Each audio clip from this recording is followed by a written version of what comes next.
We worked as many as 1,000 people at a time out in the field, 70 horses. Everything was big, huge, enormous. You always see, like in battles, how people get shot, but nobody really shows how many actually fall and get shot at one time. It wasn't about a particular stunt. It was about how massive and how brutal war is in general. Most of these battles we would shoot one long take. We would start at the very beginning with everybody marching, the explosions starting, coming through the smoke. They'd be going along till they'll start running, till they charge, till they make contact, all in one shot. Strangest of all is doing this big fight scene, and if you get something wrong in the choreography, you go, chuk, chuk, chuk, ah, oh, sorry, it's head cut instead of... They go, no, it's no problem, we'll just start from the beginning.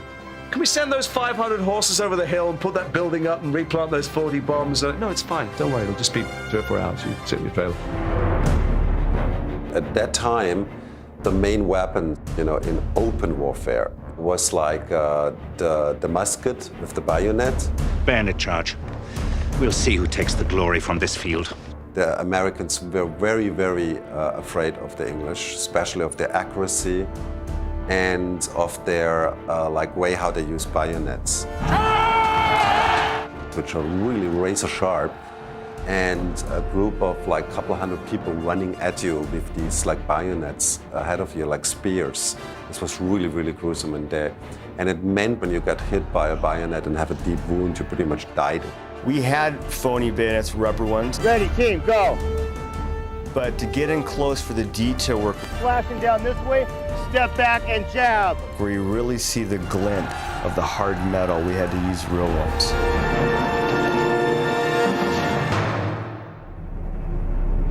Action on the cannon. Cannonballs, in the classic war movie, you saw always this big clouds, like this big explosion, and that was it. Through digital technology, you see the cannonballs hitting people physically. It never occurred to me that they bounced. I always thought they were bombs, but they weren't bombs. They were just these huge immovable objects that plow through people. We had some rigs built to put cannonballs on wires so you could line your troops up and have the cannonballs fly through the grass and have the stunt people fly out of the way as if they've been hit by them. We shot with one of our main stunt doubles, and acted it out, what it would feel like when your head gets blown off. And then we gave it to our digital people. And when we first all saw it, we were kind of nearly dropped. It was everybody screaming. And that's a good sign when the people without any sound and daily start screaming. And we kind of knew we were onto something. Mel Gibson did a lot of hand-to-hand fighting. Lord, make me fast and accurate. And he has an extreme talent for it. You got 2 guns, cross pistols, carries 3 rifles. He can do all this and speed load at the same time, and Mel can do this. It was actually very carefully choreographed. Attention to detail, try not to hurt anyone. And the stunt guys were in there big time instructing and looking out for safety and instructing you how to make it look better and meaner or nastier.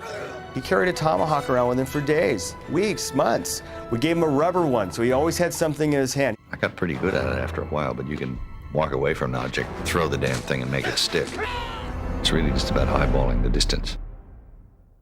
Where'd you learn all that riding, shooting, scavenging? My father taught me.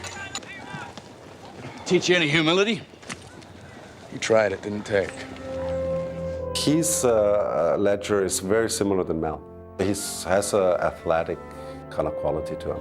Very serious about his fights he had to do.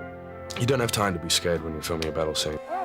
It's highly choreographed for reasons of personal safety, because you're so much concentrating about getting it right, but at the same time making it look like you haven't done it before, and at the same time act, and at the same time be aware of the camera.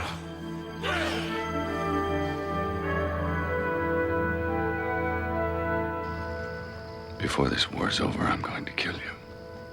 Why wait? Jason Isaacs is a true English theater actor. They all learned that in school. Sword fight is one of the first things, they know that I have to play a lot of Shakespeare.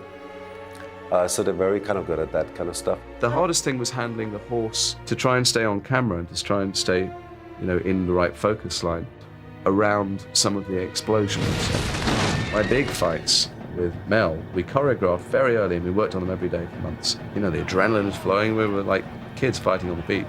We were hacking away at each other, but, you know, hopefully we didn't do any long-term damage. This is a dangerous stunt. Always. We came up with an idea of having him drop to his knees and actually impaling the chest of the horse, which drops the legs out, which throws the rider off. Very violent and physical. It's a strength move. Never seen anybody who's like so elegant in his movements, and he's very powerful. He uses his tomahawk against a sword. So he starts fighting with that till finally he starts chiseling the tomahawk in half. He knows that like every moment of where he fights is not only a mechanical process, it's an acting moment.